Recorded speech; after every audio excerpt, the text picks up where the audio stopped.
I can't look back, it's too late now. My days are hours and I don't know how,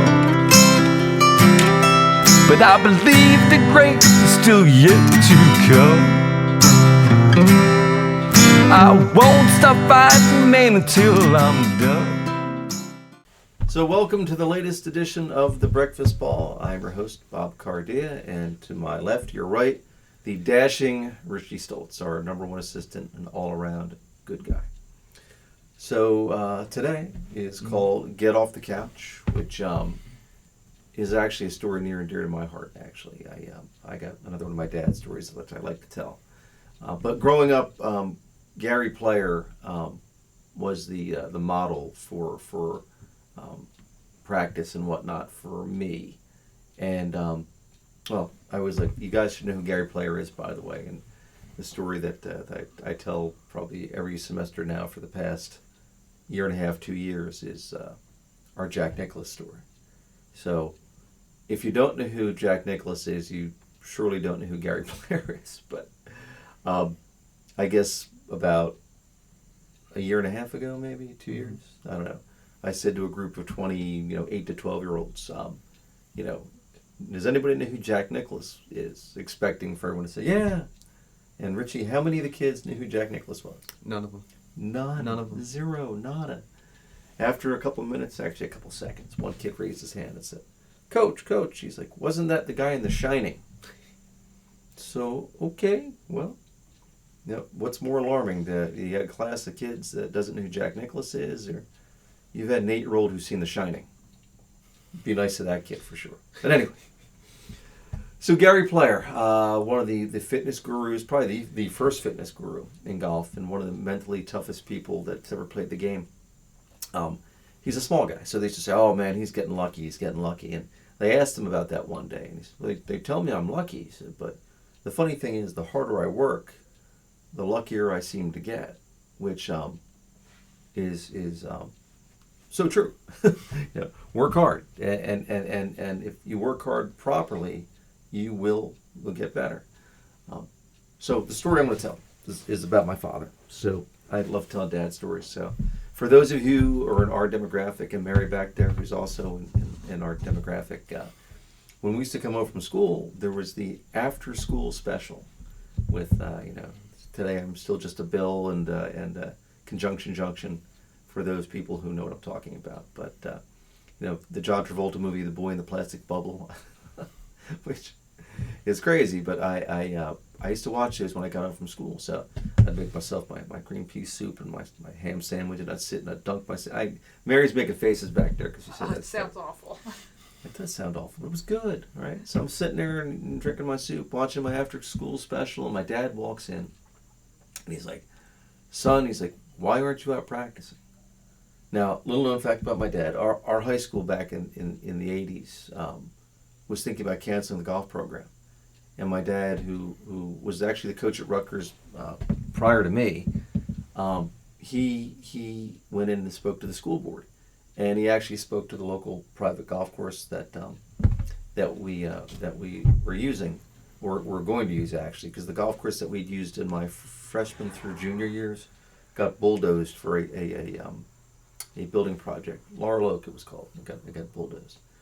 So my dad went in and he talked to all the parties concerned, and turns out almost every kid on the golf team was a member of the private golf course. I think there was 2 or 3 of the top 10 that weren't, and I was the only starter that was not a member of the golf course. So I'm sitting on the couch, I'm like, Dad, look, all the kids that are members, they have a driving range. People hit golf balls, they pick them up.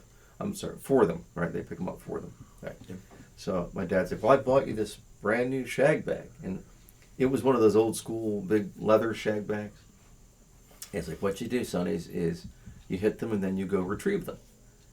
And like me being a 16-year-old smart ass, I'm like, Dad, you want me to go to the schoolyard, hit the golf balls, find them, pick them up, bring them back, and do it again? And he said, I did when I was a kid. And I took that to be like, oh yeah, I walked both ways uphill in the snow every day. And I said, Dad, there's no way you hit all these golf balls, picked them up, and brought them back every day. And he looked at me and he said, "Son, that's really not very difficult when they're all about 10 feet apart." Okay, got it, right? The more I practice, the luckier I get. So I picked up that shag bag and I started practicing. And Richie knows this and Mary knows this. Like I'm big into working out. I work out quite a bit. I've charted every workout I've done since 1991, right? And we're in 2023. So actually this year I'm on pace to set a personal high in my workout programs. But so I decided back then, which was, I guess late 80s, that I'm going to do the same thing with my golf routine. Interesting, right? So when you work out, like Richie, Mary, we're all social people. We'll, on weekends we'll go out and we'll, enjoy ourselves. Practicing for perfection is different than working out. Like if you only have 20 minutes to work out, you can do your reps faster, get a higher intensity, stretch in different ways, and that works because I do believe showing up is better than not showing up. So whatever you can get in, you can get in. But I was practicing my golf, and like let's just say, me and the boys were going out on a Friday night, and I'm like, I mismanaged my time, and I only had 30 minutes left to practice golf. I'd grab the shag bag and run out to the schoolyard, and I'd hit 24 balls, and I'd write down what I worked on, and I'd leave. But guess what? After a period of time, I wasn't getting any better, and that's when I determined that charting golf practices doesn't work if you cannot do something. And I do this with some of my students. I call it ATD, attention to detail. Practicing when you're looking to get to the higher level of greatness is not good enough. You need to pay attention and intention to what you're doing. Just hitting a golf ball for the sake of saying, "I practiced today, Dad," is not good enough.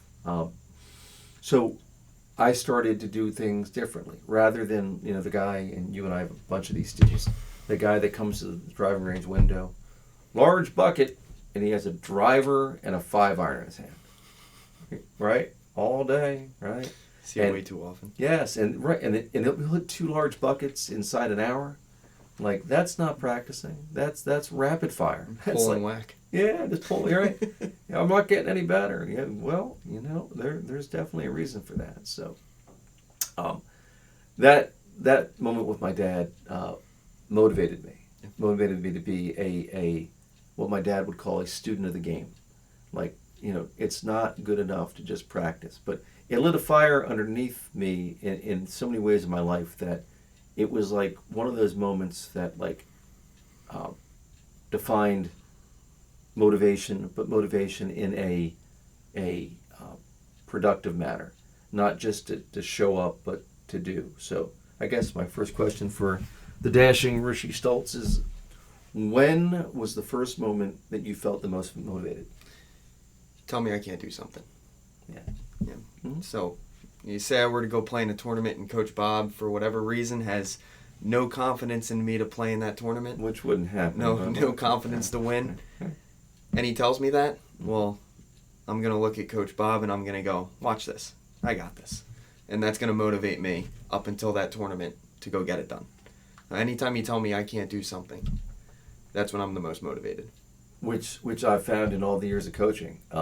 That is a trait completely underestimated. Zach had it, Q had it, and you have it. And we'll talk more. I know you don't know who Zach is, but Zach is one of our players who made the finals of the USAM, and Q was one of our players who won the Tournament of Champions for the state of New Jersey. It beat me. And beat you, yes. In that tournament. Well, you sound bitter about that. I came in second. Came in second. Okay. Which I love, the fact that Tournament of Champions for the state of New Jersey, my guys came in first and second. Just saying. Anyway. That is a trait that people have that is completely underestimated. I think I've called it Tom Brady syndrome. Mm-hmm. When people tell you you're unathletic, you're not good enough, you can't do this, you're wasting your time, and you look at them and say, you know what, watch this, right? Because most people, like in the movie Pretty Woman, I remember that you could be so much more, And I guess Julia Roberts says, well, the bad stuff is easier to believe.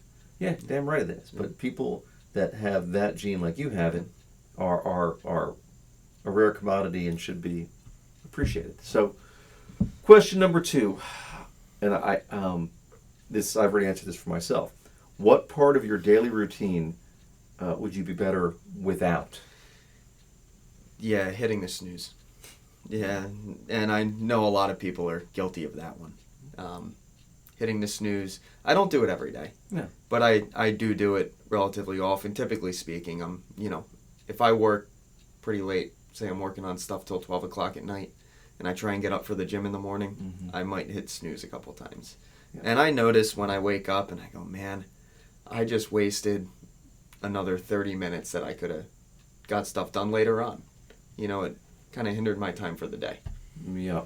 The people that are nearest and dearest to my life know that I hate wasting time. Mm-hmm. And like when I do it and I'm conscious of it, it bothers me. We were talking earlier about this and how we ended up here and all that kind of stuff, but I don't like to waste time because time is one thing you can't save. So I had my annual physical at the doctor. What day was it? Wednesday? I don't know. Yeah. Well, it was right after the meeting, right? Yeah. It was Wednesday, right? So, and I know my doctor. He's retiring, which it stinks. So, if Dr. Hanley's watching this podcast, then thank you for all the years. But I went in there and I realized that he is more about the patient than he is about, let's say, the insurance company. Love the guy. So I know he typically runs a few minutes behind when I'm in the waiting room. So what did I do? I brought a book. I brought a book with me, and I took that 20 minutes or so while I was sitting in the patient room to read 5 or 6 chapters of a book. I felt personally that it's more productive. So, time is the one thing you can't save. You can't save time. So if you know you're going to have downtime, rather than watching TikTok, right? Yeah. Which I know most young people do. I take that time to try to maximize my time, and that's how we end up with podcasts. That's how we end up with the programs that we do. Is Crazy Coach Bob is always bouncing off the walls with something to do. Anyway. Yes. So this is good because I think you and I differ on this, but I want to have a lively debate on this one. Yeah. Okay. If beauty is in the eye of the beholder, isn't reality? See, I don't think so. I think your reality is your reality. Now, your future could be in the eye of the beholder, but your reality, where you stand right now, I believe is where you stand right now. Yeah, like the Bill Parcells, you are what your record says you are. Yeah.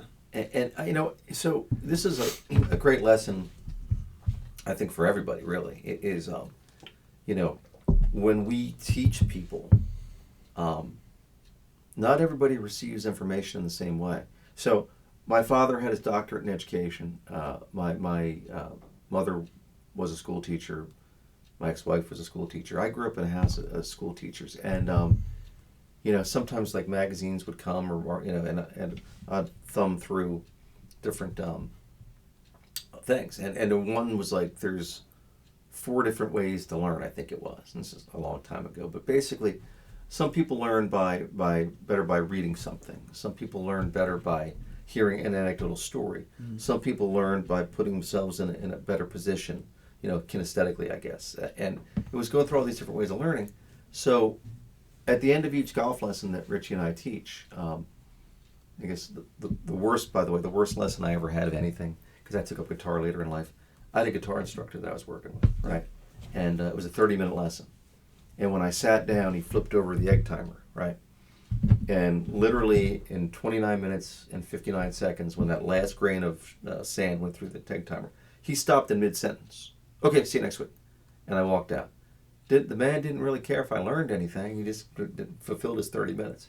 Whereas Richie and I, when we teach, we're like a doctor's office, basically. Because if someone does not understand that concept, we will spend an extra minute or 2 to make sure they do. Yep.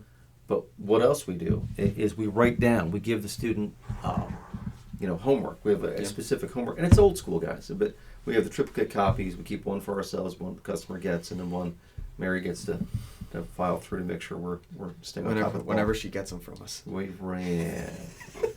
But we're getting better, right, Mary? A little bit. Oh, wow. Okay. We're getting a little better. We're trying. So what I do and what I've done in the past is I actually used to keep different colored pens sometimes because I saw somewhere like purple, red, and orange, like people, that pops.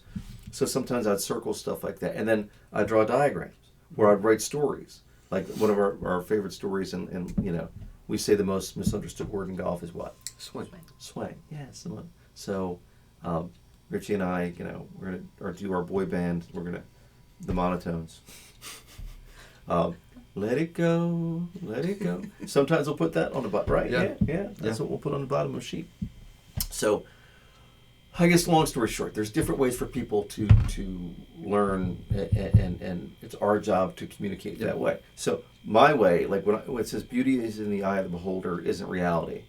I think it absolutely is. Like how my belief is, you know, my reality is what I'm capable of doing, not currently where I am now. So that's how the podcast, right? You know, well, we don't have a podcast. We have no idea what we're doing, and we still You don't. should see the bloopers. The bloopers. So incidentally, the first 5 minutes of today's podcast, we realized that the microphone was not plugged in. So, and that's our high tech. So I enjoyed it. Mary enjoyed the first 5 minutes. Thank you, Mary. I appreciate it.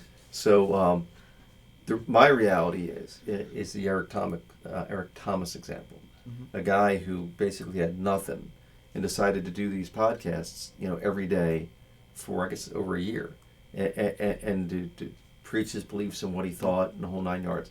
If his reality was, I think he's from Detroit. Is that correct? I believe so. Yeah, I think but he I splits could his be time wrong. between Detroit and San Diego. I think his wife has MS, so rather than being, because I guess there's a correlation between weather, climate, and like MS stress. The sun gives her energy. Correct, I believe is yeah. what it is. Something along those lines. Right, sun. Did I tell you I'm so bright? My mom calls me son. It just had doesn't get had to throw There it it is. I had to throw this one dad joke in. There it is. Yeah. So, so that's he goes back and forth. But this guy basically, you know, grew up in the projects and had nothing, and he had a vision of what his reality is. So that is how I'm living my life. Yep. Now, Richie's motivation level is the Tom Brady syndrome, right? Yep. Yeah. Yep. He likes to, you know, and when I coached at Rutgers, or I still coach at Rutgers, but Rutgers at Camden, if you Google Camden, it by the way, Camden's gotten a ton better since I've been there. I mean, it's improved a lot. But at one point, I can think 60 Minutes did a special on it, you know, 20, 30 years ago, that it was like, you know, the number one crime city in the country. So recruiting for golf in that, you know, in that setting is you have to sell a vision. Like you have to sell what you're all about, as opposed to the reality of what the city is. So Yeah. that's the way I pursue things. But when I coached you and brought you aboard, yeah, I took the and I'm not an Eagle fan, sorry folks, but I'm not the Buddy Ryan mentalities. It's like us against the world. Yeah. Right. And when you go that way, we had a shirt made actually, and my son, who's very Colton, very artistic kid, he helped design it. But basically, it said, what was the It was Underdog something. Yeah. It was the year before I was there. Right. So, but basically, the T-shirt said that, you know, we were not respected. Yeah. Right. And that was our battle cry for that team. Yeah. And you know, by the time 2019 rolled around, we beat the number one team in the country. Yeah. So, again, just different points of motivation. But you know, from your experience, right? I mean, you can't teach everybody the same way, correct? No, you cannot. No. Not everyone learns differently. So you have to find out how you're going to teach everybody. Yeah. You know, person to person. You got to find their hot spot. Yeah. So that's, I guess, today's overall thing is get off the couch. Okay. It's my father, God bless him wherever he is today. You know, he instilled that in me. Like, you know, yeah, you can sit around all day and just say, you know, reality is what it is. I think reality is where I'm going. The vision, right? Set the bar high, go for that. So, with that said, we're not going to stop until we get to where we want to be, guys. That's what we want to do with this world. So, this is today's episode of The Breakfast Ball. Get off the couch. Yeah. Bob Cardia. Rich Stoltz. The Dashing. The Dashing. Richie Stoltz. Yes. Until next time, see you then.